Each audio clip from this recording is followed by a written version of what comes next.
नमस्कार, राम राम साहब, मैं रेणुका चौधरी और आप देख रहे हैं द इंडिया वॉच। एक ऐसा सवाल जो हर भारतीय के मन में है कि क्या सच में बजट लोगों की आशंकाओं को पूरा कर पाएगा। इसी सवाल के जवाब खोजने और बजट की घोषणाओं को जमीन पर उतारने के लिए केंद्र सरकार ने सबका साथ सबका विकास लोगों की आशंकाओं को पूरा करना विषय पर एक महत्वपूर्ण पोस्ट बजट वेबिनार आयोजित किया है। जी हाँ, इस वेबिनार की शुरुआत शिक्षा मंत्रालय की ओर से की गई, जिसमें शिक्षा, कौशल विकास और विश्वविद्यालय टाउनशिप जैसे महत्वपूर्ण विषयों पर चर्चा भी हुई है। इस कार्यक्रम का मुख्य उद्देश्य केवल बजट की बात करना नहीं था, बल्कि ये तय करना रहा है कि बजट में किए गए वादों को वास्तविक योजनाओं और ठोस रणनीतियों में कैसे बदला जाए।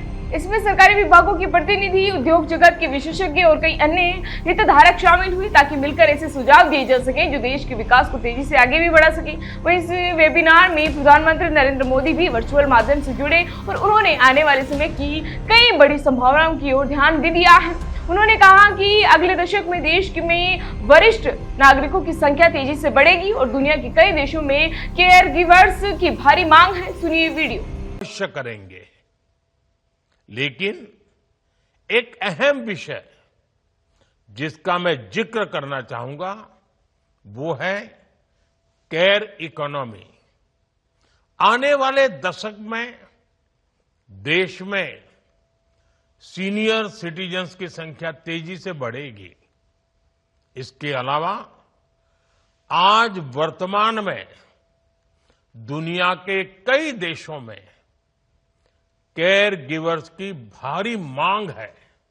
इसी के साथ पीएम मोदी ने AI, automation, digital economy, design आधारित मैन्युफैक्चरिंग जैसे आधुनिक क्षेत्रों पर ज्यादा ध्यान देने की जरूरत भी बताई है। उन्होंने कहा कि भारत तेजी से एक इनोवेशन ड्रिवन इकोनॉमी की ओर बढ़ रहा है और इसके लिए शिक्षा प्रणाली को रोजगार और उद्यमिता से जुड़ना बहुत जरूरी भी है। साथ ही उन्होंने विश्वविद्यालय टाउनशिप जैसे नए मॉडल को इसी दिशा में महत्वपूर्ण कदम भी बताया है। उन्होंने अपने संबोधन में कहा कि पिछले 10 वर्षों में देश के युवाओं के सोचने के तरीके में बड़ा बदलाव आया है। पीएम मोदी के अनुसार ये नया माइंडसेट भारत की सबसे बड़ी ताकत और भविष्य की पूंजी है। सुनिए पीएम मोदी का वीडियो।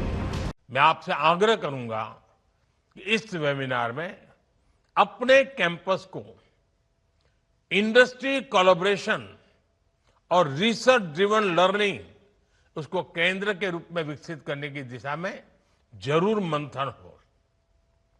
इससे स्टूडेंट्स को रियल वर्ल्ड एक्सपोजर मिलेगा और स्किल इकोसिस्टम और मजबूत होगा।